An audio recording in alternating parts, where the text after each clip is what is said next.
அடுத்ததாக விரைவுச் செய்திகள் சிலவற்றை பார்க்கலாம். சென்னை தலைமைச் செயலகத்தில் முதலமைச்சர் மு க ஸ்டாலின் தலைமையில் நகராட்சி நிர்வாகம் மற்றும் குடிநீர் வழங்கல் துறை சார்ந்த ஆலோசனைக் கூட்டம் நடைபெற்றது. கடந்த 17ஆம் தேதி கொளத்தூர், புளியந்தோப்பு உள்ளிட்ட பகுதிகளில் நடைபெறக்கூடிய மழைநீர் வடிகால் பணிகளை ஆய்வு செய்த முதலமைச்சர் மு க ஸ்டாலின் நேற்று ஆழ்வார்பேட்டை, தேனாம்பேட்டை பகுதிகளில் நடைபெறக்கூடிய பணிகளை பார்வையிட்டார். இந்நிலையில் இன்று நகராட்சி நிர்வாகத்துறை ஆலோசனைக் கூட்டம் நடைபெற்றது. இதில் அமைச்சர் கே என் நேரு மற்றும் அதிகாரிகள் பங்கேற்றனர். இந்த கூட்டத்தில் சென்னை மாநகராட்சியில் நடைபெறக்கூடிய மழைநீர் வடிகால் பணிகளை விரைந்து முடிப்பது தொடர்பாக ஆலோசிக்கப்பட்டது. வேலூரில் பெண் மருத்துவர் கூட்டு பலாத்காரம் செய்யப்பட்ட வழக்கில் எஸ்பிக்கு தகவல்களை விரைவாக தெரிவிக்காத காவலர்கள் 3 பேர் ஆயுதப்படைக்கு மாற்றம் செய்யப்பட்டுள்ளனர். கடந்த சனிக்கிழமை காட்பாடியில் உள்ள திரையரங்கில் இரவு காட்சி பார்த்த தனியார் பெண் மருத்துவர் தனது ஆண் நண்பருடன் ஷேர் ஆட்டோவில் பயணம் செய்தார். அப்போது அந்த ஆட்டோவில் இருந்த 5 பேர் ஆண் நண்பரை தாக்கிவிட்டு பெண் மருத்துவரை பலாத்காரம் செய்துள்ளனர். இந்த விவகாரத்தில் 17 வயது சிறுவர்கள் 2 பேர் உட்பட 5 பேர் கைது செய்யப்பட்டனர். இந்த நிலையில் வழக்கு தொடர்பான தகவல்களை விரைந்து தெரிவிக்காத தனிப்படை தலைமை காவலர் ஜெயகரன், தலைமை காவலர் நித்யானந்தம், ரைட்டர் சுரேஷ் ஆகியோரை ஆயுதப்படைக்கு மாற்றம் செய்து வேலூர் எஸ்பி ராஜேஷ் கண்ணன் உத்தரவிட்டுள்ளார். மேலும் ஆட்டோ ஓட்டுநர்கள் இரவு 12 மணிக்கு மேல் பயணிகளை ஏற்றிச் சென்றால் காவல் நிலையத்தில் தகவல் தெரிவிக்க வேண்டும் எனவும் ஆணையிட்டுள்ளார். புதுக்கோட்டை அருகே நடைபெற்ற ஜல்லிக்கட்டு போட்டியில் 950 காளைகளும் 300 மாடுபிடி வீரர்களும் பங்கேற்றனர். வம்பனில் உள்ள வீரமாகாளியம்மன் கோவில் பங்குனி தேர் திருவிழாவை முன்னிட்டு ஜல்லிக்கட்டு போட்டி நடைபெற்றது. இதில் மதுரை, சிவகங்கை, தஞ்சை, திருவாரூர் உள்ளிட்ட பல்வேறு மாவட்டங்களைச் சேர்ந்த காளைகளும் மாடுபிடி வீரர்களும் பங்கேற்றனர். வாடிவாசல் வழியாக சீறி பாய்ந்த காளைகளை அடக்கிய வீரர்களுக்கும் அடங்க மறுத்த காளைகளுக்கும் தங்க காசு, வெள்ளிக்காசு, மிக்சி, கிரைண்டர், சில்வர் பாத்திரங்கள் உள்ளிட்டவை பரிசாக வழங்கப்பட்டன.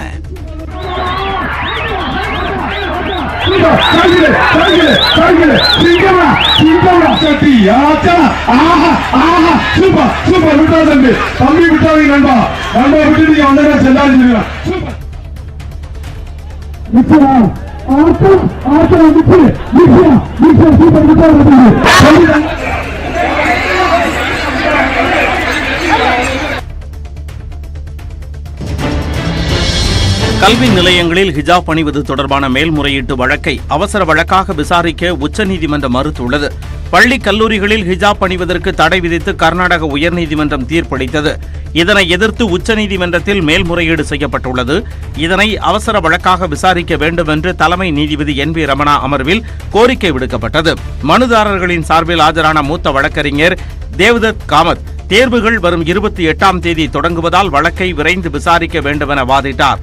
ஆனால் அதற்கு மறுப்பு தெரிவித்த நீதிபதிகள் இந்த பிரச்சினைக்கும் தேர்வுகளுக்கும் எந்த சம்பந்தமும் இல்லை என்றும் உரிய நேரத்தில் வழக்கு விசாரணைக்கு எடுத்துக் கொள்ளப்படும் என்றும் தெரிவித்தனர். இந்தியாவில் தினசரி கொரோனா பாதிப்பு சற்றே அதிகரித்துள்ளது. மத்திய சுகாதாரத்துறை வெளியிட்டிருக்கக்கூடிய அறிவிப்பின்படி 24 மணி நேரத்தில் புதிதாக 1938 பேருக்கு தொற்று உறுதியாகியுள்ளது. முந்தைய நாளை விட 150 பேருக்கு கூடுதலாக தொற்று ஏற்பட்டுள்ளது.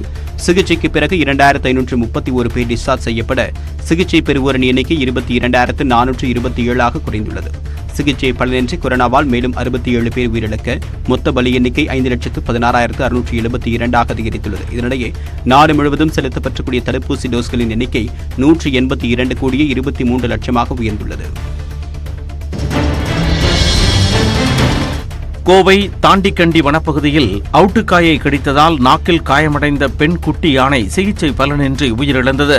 முள்ளங்காடு தானிக்கண்டியில் வனத்துறையினர் ரோந்து சென்றபோது குட்டி யானை ஒன்று உடல்நலக்குறைவால் அவதிப்பட்டு வருவது தெரியவந்தது. இதுகுறித்து கால்நடை மருத்துவக் குழுவுக்கு தகவல் தெரிவிக்கப்பட அங்கு வந்த அவர்கள் யானைக்கு மயக்க ஊசி செலுத்தி சிகிச்சை அளித்தனர். அப்போது அவுட்டுக்காயை கடித்ததால் யானையின் நாக்கு பகுதியில் 90% காயம் ஏற்பட்டது தெரியவந்தது.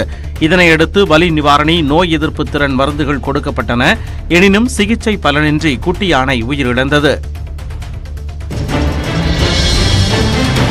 தென்கிழக்கு அரபிக்கடல் பகுதியில் நிலவும் வளிமண்டல மேலடுக்கு சுழற்சி காரணமாக தமிழகத்தில் 2 நாட்களுக்கு மழை பெய்யும் என வானிலை ஆய்வு மையம் தெரிவித்துள்ளது.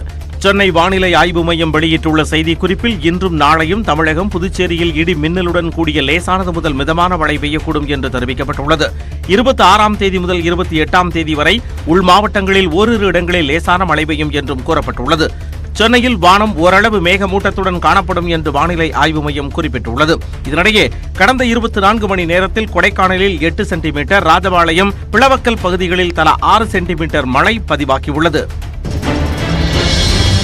எரிபொருட்களின் விலை உயர்வை கண்டித்து தெலுங்கானாவில் ஆளும் தெலுங்கானா ராஷ்டிரிய சமிதி கட்சியினர் நூதன போராட்டத்தில் ஈடுபட்டனர். தலைநகர் ஹைதராபாத்தில் நடைபெற்ற போராட்டத்தில் எம்எல்ஏ மற்றும் ஆளுங்கட்சியின் மூத்த பிரமுகர்கள் உள்ளிட்டோர் பங்கேற்றனர். அப்போது பெட்ரோல், டீசல் மற்றும் சமையல் எரிவாயு சிலிண்டர்களின் விலை உயர்வை கண்டித்து சாலையில் அமர்ந்து முழக்கங்களை எழுப்பினர். சிலிண்டரின் விலை கடுமையாக உயர்த்தப்பட்டுள்ளதை குறிப்பிடும் வகையில் சூரிய வெளிச்சத்திலேயே உணவு சமைக்கும் முயற்சியில் ஈடுபட்டும் தங்களது எதிர்ப்பை பதிவு செய்தனர். సామాన్య ప్రజలు ఎలా బతుకుతారండి? ఈ రోజు పిల్లల్ని చదివించుకునేది చాలా కష్టంగా మారింది. అలాంటిది இடைவேளைக்கு பிறகு செய்திகளை தொடர்ந்து பார்க்கலாம்.